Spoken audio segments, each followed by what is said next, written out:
just. You were just you. You were just you. What do you who were some of your influences coming up and being into hip hop, and you know what I mean, especially when it comes to the ladies in hip hop? I definitely been around, like, I mean, just raised around always Lil' Kim, and I feel like she just real, and I just love, she just talk that nasty shit, but know how to finesse a nigga type shit. And yeah, I used to be, I mean, well, listen, Nicki was too, you know, so, but Why I really... Why two? Why you took a pause? Cause, well, you know what? It is what it is. But Nicki, I definitely used to fuck with her music a lot. So. What you mean used to? I see you. I'm like, I thought you was fucking with Nicki. What happened? When you actually start doing shit that other people is doing, I think it's just sometimes, I don't know. Do you feel like some hate came your way or something like that? I just felt like, you know, the energy was different when it was one way. But then actually, no. You know what? I think I'm going to keep it 100, right? Go ahead. I should get off this live because nah, keep it 100, girl. Keep it 100. Keep it 100. We got a battle coming. This is juicy. No battle. We just want to have a conversation. We just want to have a conversation. All right, so boom, that's what happened. So she hit me, but mind you, Nicki been friends with my dad, my stepdad, since way younger. She always saying names in the song. Shout out Web and Nitty. Boom. Yeah. I've never met her before, right? So, but they're always around. So she DM'd me, I say, probably like right after she broke up with Meek. Okay. And she DM'd me and was like, hey girl, what's up? I'm in Miami. What is there to do? Boom, boom, boom. So I'm like, oh my fucking God. Nicki Minaj DM'd me. Like, I wasn't doing music at the time. And I'm like showing my mom. Like, how any of us will react. Right. Okay. And she's like, oh, she probably hating because your father or whatever. I'm like, yeah, that's a fact. So she's probably comfortable with him. So I'm like, all right, cool. So now, fast forward, she invites me to her MAC event in New York. And we're all cool. We chilling. This and the third. I'm like, oh, I like her. She's being Nicki Minaj to Riley and all them. You know, you stay there and I'll be here and all that shit. Like her minions. But anyways, that's what it was. And then, so I was like, it is what it is. So then, cool. We're cool. She'll say cute stuff on Instagram. I say the same thing. Then I say about 2 weeks after we hung out for the first time, she's like, yo, I need to speak to you about something. Okay. So I'm like, what she need to talk to me about? So I'm like, all right, cool. She's like, call me in an hour. So I call her in an hour. I'm like, hey, what's up? She's like, I have a question. I'm like, what's up? Did you fuck Meek? Oh, wow. And I was like, what? No, I did not fuck Meek. I'm like, I don't even really know him like that. She's like, are you sure? Because, you know, when I posted that picture of you, I got people DMing me talking about you look dumb being next to that girl that fucked your ex.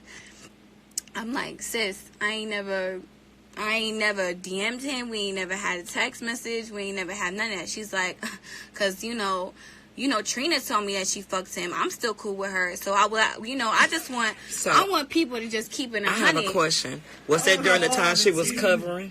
Because she had an issue with her butt shots? Oh, I know her. No, okay. Can we go back to this tea? Okay. Pause. My girlfriend Renee, the day Adrian Bonner is a boxer, we all know one another. Meek, we know everybody. We all are friends. So Nicki Minaj had a problem with her butt shots. And you know about that story. So for a while she couldn't have sex with Meek. And that's why she felt so insecure that he was fucking somebody else. And that's facts. You can ask Adrian Bonner that. The motherfucking tea on the So she was like, so you know, I thought we said good. No, ain't nobody saying no. Listen, bro. Listen. You know what? At this point, I don't give a fuck no more. So she was like, yeah, she was like, yeah, you could just be 100 with me, cause like I said, what she just said, and she was like, oh, and another girl I be hanging out with, but I fuck with her, so I ain't gonna say her name. So she fucked Meek too, and I'm like, shorty, I never fucked Meek. I don't know what you trying to tell me. I never but anyways, she's like, all right, cool, boom. She hung up the phone. She ain't never speak to me after that. Like, so you never heard from Nicki since then? No, but I still supported her. I still posted her. She dropped her album, did all that shit. Like, so then she did her thing where she had, like, the Queen Radio and she invited all these girls.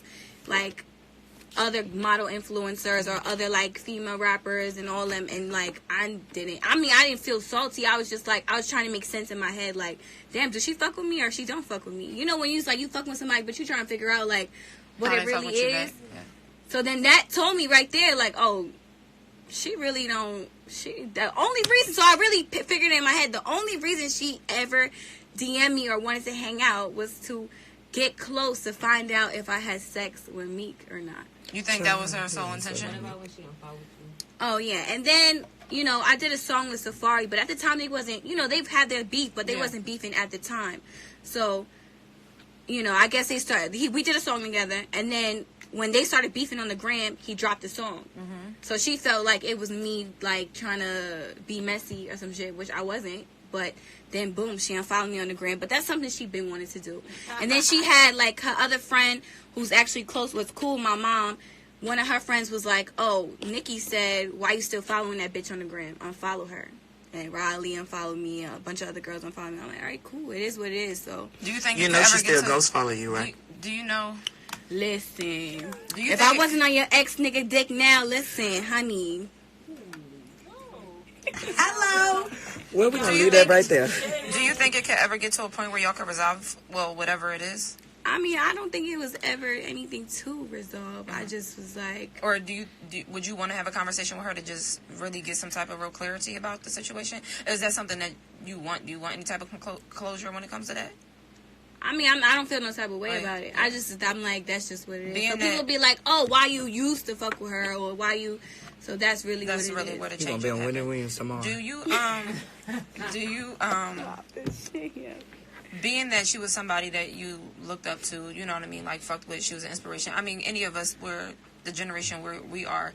Nikki was popping when we were in high school and shit like that when she was first coming out, so she was an inspiration to a lot of us. We all fucked with Nikki. You feel me? Like we were the ones, you know, cheering the most. What's that? What's that like when you meet somebody, or I guess your encounter with somebody that you looked up to in that manner turns around and it's not a good one? Yeah, I mean, people rap about it all the time. Like, go, my idol dissed me, or like I started beefing with the person I used to look up to. But she did that with Dream Doll too. I'm hearing so. Shout out to Dream Doll. Well, guess what? This ain't a Nicki Minaj interview, so we gonna move forward. It's about you, your album, girl. What you got going on next? Listen, January. She's taking over my show. I'm kicked out the studio. She's kicking me out, honey. She's kicking me out. This interview kind of drawn. Yeah, this interview is drawing. This is some real shit. You know what I mean? No, but no. Let's I like Miss Joy over here. She's so pretty. Thank her you. High cheekbones, her pretty hair and shit. Thank you. Gorgeous teeth. I'm gonna keep buttering her ass up so she can kick me out the studio. I'm not gonna kick you out. I'm not gonna kick you out. I don't be on that type time. I don't be on that type time. I don't. Let's get into the music though. You have a project coming out in January. Yes. Let's just talk about the inspiration for the project, as if, and you know everything that we can expect on the project.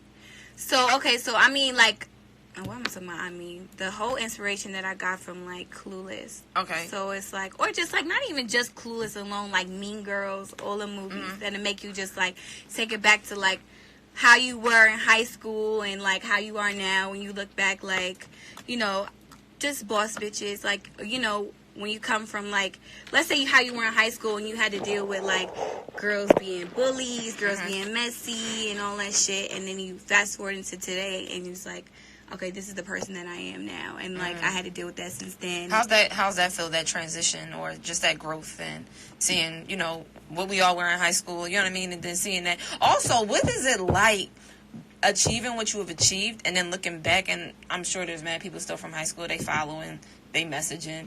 What's that like? I think everybody in this room probably get that, don't you? Like, she knows she love that shit. She knows she love the fact that all the motherfuckers envy and jealous of her. What's that? I want to know what you feel right now. I don't know though, because now my DMs be so crazy. I don't get to see. But sometimes, like I was on live the other day with the dude that I went to high school with. But see, in high school, I always was the girl everybody was like. Oh, so you was always popular.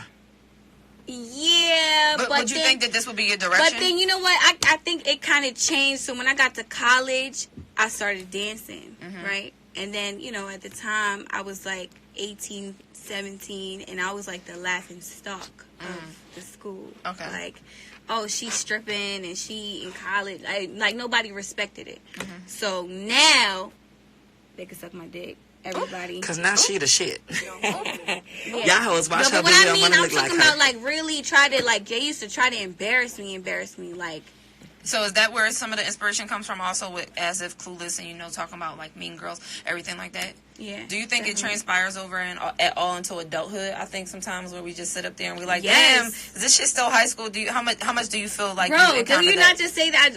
I just had like a little altercation with a bunch of females, and I felt like I was in high school. Like, Grown 30-something plus year old woman. yeah. And what's that like? How do you handle that situation?